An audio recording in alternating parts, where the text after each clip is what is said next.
नमस्कार। आप सभी का एक बार फिर से स्वागत आपके अपने YouTube चैनल फिजिकल एजुकेशन अड्डा के ऊपर, जहां आपको फिजिकल एजुकेशन एंड स्पोर्ट्स की हर अपडेट मिलती रहती है। हमारी सीरीज चली हुई है हरियाणा पीटी एग्ज़ाम को लेकर रैपिड क्वेश्चन आंसर की।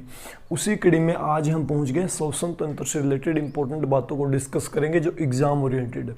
सबसे पहले तो मैं बता दूं श्वसन तंत्र क्या है। दरअसल जो शरीर हमारी बॉडी को ऑक्सीजन की जरूरत होती है उसकी पूर्ति करना, और जो शरीर में कार्बन डाइऑक्साइड बनती है उसको बाहर निकालने का काम जो करता है श्वसन तंत्र करता है। यही श्वसन तंत्र है। सांसों की आवाजाही का एक साधन होता है श्वसन तंत्र। इसके बाद जो हम सांस लेते हैं वो कुछ एक जो हमारी बॉडी के ऑर्गन्स होते हैं उनसे गुजरती है एक सीक्वेंस में। कई बार वो एग्जाम में आ जाती है।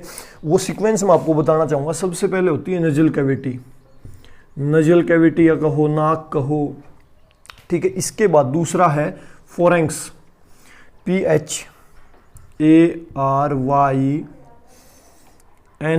फोरेंक्स। इसके बाद दूसरा जो ऑर्गन होता है लोरेंक्स। याद कर लें, कई बार एग्जाम में जो सीक्वेंस पूछी गई है LARYNX, लोरेंक्स। इसके बाद ट्रैकिया होता है आपका, ट्रैकिया। फिर आपका जो है ब्रोंची होती है, BRONCHI, ब्रोंची। इसके बाद जो आपकी होता है इसको होते हैं लंग्स, एल्वियोली होती है इससे पहले, सॉरी एल्वियोली, लंग्स से पहले एल्वियोली। इसके बाद लंग्स।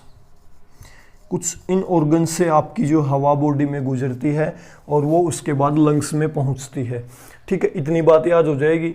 ये सारे पार्ट हैं हमारे श्वसन तंत्र के, इंपॉर्टेंट पार्ट हैं, हमें याद होने चाहिए। इसके बाद इसमें से दो पार्ट हैं, उनके दूसरे नाम हैं, वो बहुत बार एग्जाम में आते हैं। जैसे एक तो वॉइस बॉक्स, वॉइस बॉक्स, लोरिंक्स को जो है वॉइस बॉक्स भी बोला जाता है क्योंकि यहाँ से हमारी जो है आवाज निकलती है। वॉइस, वॉइस बॉक्स किसको बोला जाता है? लोरिंक्स को। वॉइस बॉक्स किसको बोला जाता है? लोरिंक्स को। और आपका इसको बोला जाता है ट्रैकिया को विंड पाइप, विंड पाइप, हवा वाली पाइप जो हवा को फेफड़ों की तरफ भेजती है, विंड पाइप बोला जाता है ट्रैकिया को, याद रखें। इसके बाद जो हमारा श्वसन है वो दो प्रकार का श्वसन होता है, मैं बता देता हूँ। मेनली आपको दो प्रकार का श्वसन हमारा होगा। एक तो एक्सटर्नल, एक्सटर्नल, एक होता है इंटरनल, इंटरनल। एक्सटर्नल क्या है? Exchange of gases between lungs and blood, lungs and blood. और इंटरनल रेस्पिरेशन क्या है? Exchange of gases between cell and blood. इसको समझिए थोड़ा सा स्पीडली। एक्सटर्नल मतलब बॉडी से बाहर, कहाँ? लंग्स के अंदर हमने हवा ली, वो हमारे इन सभी ऑर्गन से पास होते लंग्स में पहुंच गई। वहाँ पे ब्लड कर रहा है इंतजार, किसका? ऑक्सीजन को बॉडी में लेके जाने के लिए, ठीक है। और उस ब्लड में क्या होती है? वहाँ पे कार्बन डाइऑक्साइड होती है। वो ब्लड क्या करता है? लंग्स के अंदर से ऑक्सीजन लेता है और कार्बन डाइऑक्साइड को वहाँ पे छोड़ देता है। तो ये जो श्वसन होता है ना, इसको बोलते हैं बाह्य श्वसन। हिंदी में मैं बताऊँ तो आपको बाह्य श्वसन। समझ गए इतनी सी बात? मतलब जो कार्बन डाइऑक्साइड और ऑक्सीजन की अदला बदली जो लंग्स के बीच हुई ब्लड के साथ, उसको बोलेंगे बाह्य श्वसन। इसी प्रकार इंटरनल, इंटरनल हिंदी में बताऊं तो आंतरिक, आंतरिक श्वसन। इसका क्या मतलब होगा? जो ब्लड लंग्स के अंदर से ऑक्सीजन लेके चल पड़ा, इसके बाद उसने क्या किया? सेल को ऑक्सीजन दे दी और सेल में से वापस जो कार्बन डाइऑक्साइड ले ली। तो ये जो सेल और ब्लड, कोशिका, कोशिका और ब्लड के बीच जो गैसों की अदला बदली, उसको बोलेंगे आंतरिक श्वसन, या मैं कहूं इंटरनल रेस्पिरेशन। समझ गए इतनी सी बात? ये दो प्रकार के मैंने बता दिया आपको। इसके बाद मैंने आपको लंग्स बताए, लंग्स, लंग्स बताए। दोनों लंग्स के अंदर लोब बने होते हैं खाने से, ठीक है। वो जैसे आपका जो लेफ्ट लंग होता है ना, उसके अंदर दो लोब होते हैं भाई, दो लोब। और जो राइट होता है उसके अंदर होते हैं 3 लोब। लोब, इसमें एक लोब कम क्यों होता है? क्योंकि लेफ्ट साइड हमारा हर्ट होता है, तो वहां पे जो है लंग्स को जगह कम मिलती, तो लेफ्ट लंग थोड़ा सा हमारा छोटा होता है, ठीक है, इसलिए उसमें 2 ही पार्ट होते हैं और इसमें 3 होते हैं राइट साइड वाले में। समझ गए? तो इसी बात, एग्जाम ओरिएंटेड बात थी, ये बता दी मैंने आपको। इसके बाद कुछ एक लाइन की डेफिनेशन है, बहुत बार एग्जाम में आती हैं, वो हमारे लिए जाननी जरूरी है, वो मैं आपको बता देता हूं। जैसे एक तो होता है tidal volume.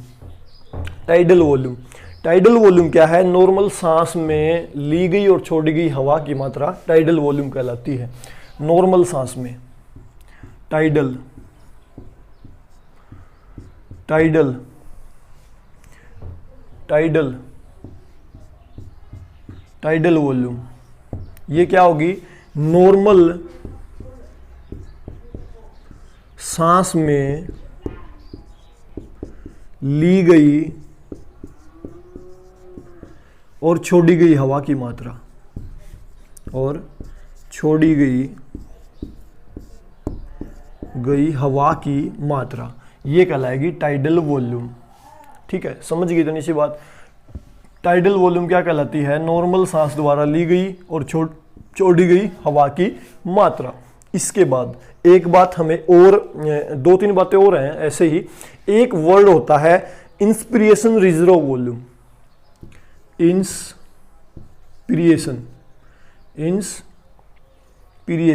PIRATION, reserve volume RESERVE, reserve volume. एक होता है एक्सपीरिएशन रिजर्व वॉल्यूम। ये क्या होते हैं, थोड़ी सी समझने की जरूरत है। जो हमने इंस्पिरेशन रिजर्व वॉल्यूम, जो हमने नॉर्मल सांस अंदर लिया, उसके बाद हम फोर्सफुली कितनी मैक्सिमम हवा को अंदर खींच सकते हैं, वो होगी आपकी इंस्पिरेशन रिजर्व वॉल्यूम। समझ गए? इंस्पिरेशन रिजर्व वॉल्यूम क्या हुई? नॉर्मल हमने सांस लिया, उसके बाद फोर्सफुली और हवा अंदर कितनी खींची हमने, तो जो टोटल हवा होगी वो होगी इंस्पिरेशन रिजर्व वॉल्यूम। इसके बाद एक्सपीरिएशन रिजर्व वॉल्यूम, आपने नॉर्मली सांस छोड़ा और उसके बाद फोर्सफुली और कितनी हवा को बाहर निकाल सकते हो, तो वो कहलाएगी एक्सपीरिएशन रिजर्व वॉल्यूम। समझ गए? आपने नॉर्मल सांस लिया, उसके बाद मैक्सिमम कितनी हवा खींची, वो हो गया इंस्पिरेशन रिजर्व वॉल्यूम। और आपने नॉर्मली सांस छोड़ दिया, उसके बाद और कितनी हवा को बाहर निकाल पाए, वो होगी एक्सपीरिएशन रिजर्व वॉल्यूम। ये 3 बात आ गई समझ में। इसके बाद एक होता है वाइटल कैपेसिटी। वाइटल कैपेसिटी ये होता है भाई इन तीनों का जोड़, tidal volume plus IRV plus ERV। Tidal, normal हवा में ली गई और छोड़ी गई हवा, इंस्पिरेशन रिजर्व वॉल्यूम, ये टाइडल वॉल्यूम। समझ गए? इंस्पिरेशन रिजर्व वॉल्यूम मतलब नॉर्मल आपने सांस ली, उसके बाद और कितनी हवा खींच पाए। एक्सपीरिएशन रिजर्व वॉल्यूम, आपने सांस नॉर्मल निकाला, उसके बाद फोर्सफुली आप कितनी हवा को बाहर निकाल पाए, वो हो गया एक्सपीरिएशन रिजर्व वॉल्यूम। समझ गए? इतनी सी बात, मोस्ट इंपॉर्टेंट एग्जाम ओरिएंटेड बात थी, तीनों ही बता दी मैंने। ठीक है, इसके बाद एक वर्ड आया वाइटल कैपेसिटी। वाइटल कैपेसिटी को किससे नापा जाता है? ये एग्जाम में बहुत बार आता है। ये नापा जाता है स्पायरोमीटर से। स्पायरोमीटर से वाइटल कैपेसिटी को किससे नापा जाता है? स्पायरोमीटर से। याद कर लें, बहुत ज़्यादा मोस्ट इंपॉर्टेंट है। अगर आपको किसी की वाइटल कैपेसिटी मापनी है तो किससे नापोगे? स्पायरोमीटर से। वेट स्पायरोमीटर, सॉरी वेट और आएगा इसके आगे, वेट स्पायरोमीटर से। ठीक है, वेट स्पायरोमीटर से क्या नापा जाएगा? Vital capacity. वाइटल कैपेसिटी किससे नापी जाएगी? वेट स्पायरोमीटर से। इसके बाद जो हमने ट्रैकिया पढ़ा, ट्रैकिया, कई बार उसकी लंबाई पूछ लेते हैं भाई, तो उसकी लंबाई होती है 10 सेंटीमीटर। याद रखें, जो ट्रैकिया की लंबाई होती है कितनी होती है? 10 सेंटीमीटर। इसके बाद हम चलते हैं नेक्स्ट। मैंने आपको बताया है कि 2 प्रकार का हमारी जो कैपेसिटी होती है काम करने की होती है, एरोबिक, एनारोबिक। पढ़ी हमने पिछले वीडियो में पढ़ी ये बात, अब फिर बता देता हूँ, रिपीट कर देता हूँ क्योंकि सांस से जुड़ी बात है। एरोबिक मतलब विद ऑक्सीजन, एनारोबिक मतलब विदाउट ऑक्सीजन। तो जो काम विद ऑक्सीजन होगा वो क्या होगा? एरोबिक। विदाउट ऑक्सीजन होगा वो क्या होगा? एनारोबिक। जैसे आपका एरोबिक, एरोबिक, एक हो गया एनारोबिक, एनारोबिक, ये विद ऑक्सीजन, विद ऑक्सीजन, ये विदाउट O2, ये विद ऑक्सीजन मतलब जितना काम करें उतनी मात्रा में ऑक्सीजन मिलती रहे तो एरोबिक हो गया। ये विदाउट ऑक्सीजन, जितनी मात्रा में ऑक्सीजन की जरूरत थी मिली नहीं फिर भी हम काम करते रहे, एनारोबिक हो गया। याद रखें एनारोबिक में जल्दी थकावट का क्या कारण होता है? लैक्टिक एसिड का बनना, लैक्टिक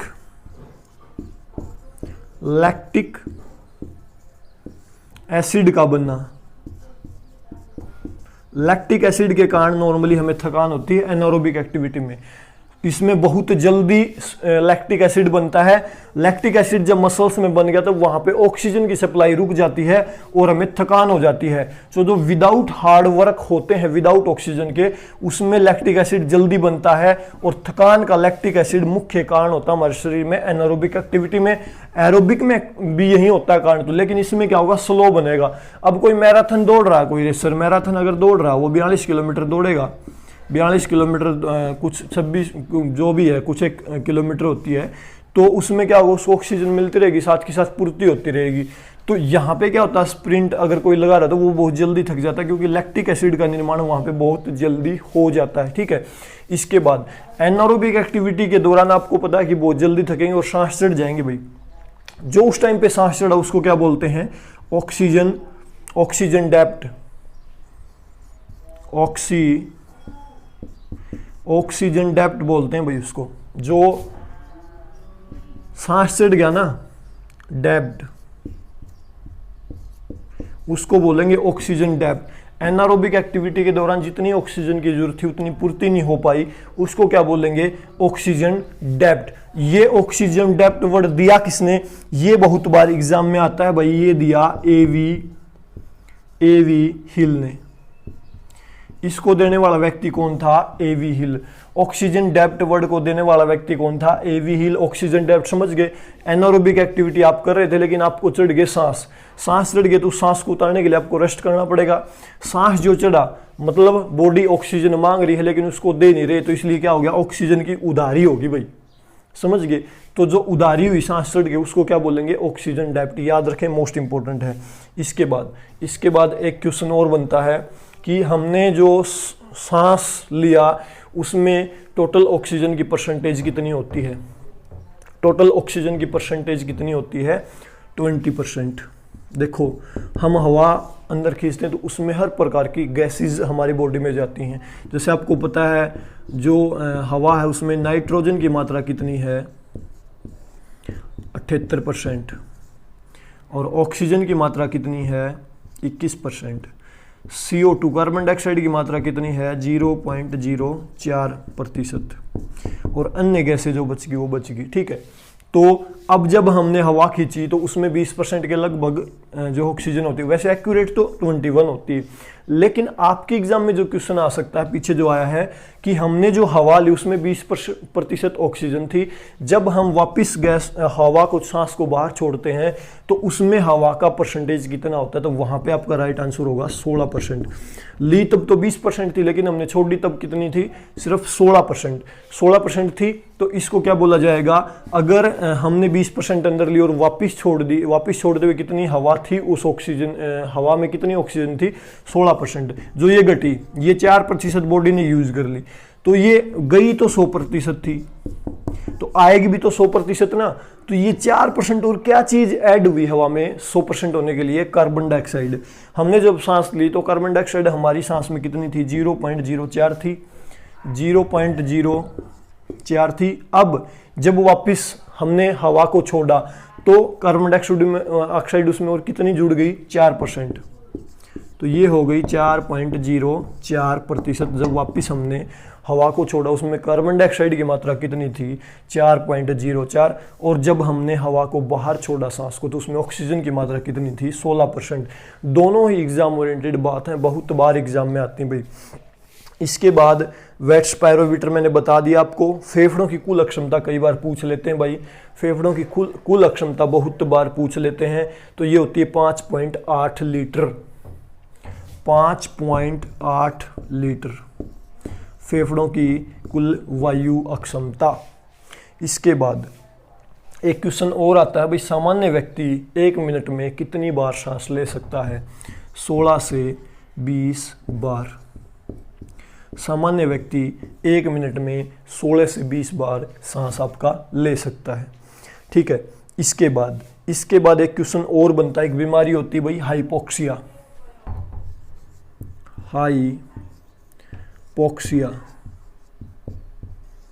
हाइपोक्सिया इसमें क्या होता है, ऑक्सीजन की जो पूर्ति है ना वो टिश्यू में कम हो जाती है।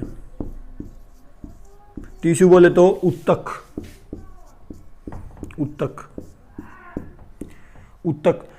जो हाइपोक्सिया अगर किसी को हो गया ना, तो टिश्यू के अंदर जो हमारे उत्तक हैं बॉडी के, उनमें ऑक्सीजन की सप्लाई कम हो जाती है, ठीक है। ये एग्जाम में आ सकता है, अगर किसी को हाइपोक्सिया बीमारी होगी तो कहाँ पे ऑक्सीजन की सप्लाई कम हो जाएगी, आपको ऑप्शन दे देगा लंग्स में, हार्ट में,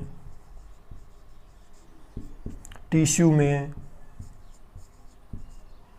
और दे देगा उपरोक्त में से कोई नहीं। तो आप क्या करोगे, टिश्यू के साथ जाओगे, ठीक है। मेरे ख्याल से भाई इसके अंदर कुछ नहीं बचा। श्वसन तंत्र के अंदर मैंने सारे क्वेश्चंस आपके कवर करवा दिए, और रैपिड हमारा कोर्स चला हुआ, तो इसमें मुख्य बातें ही कवर करेंगे। इसके बाद भी आपको लगता है कि कुछ बचा है तो आप कमेंट कर सकते हो। हर वीडियो में पीछे की कमियों को हम उठाते हैं हर बार, और कोशिश करेंगे आगे भी उठाने की। तो अभी के लिए इस वीडियो में इतना ही। वीडियो को लास्ट तक देखने के लिए आप सभी का बहुत बहुत धन्यवाद। Thank you.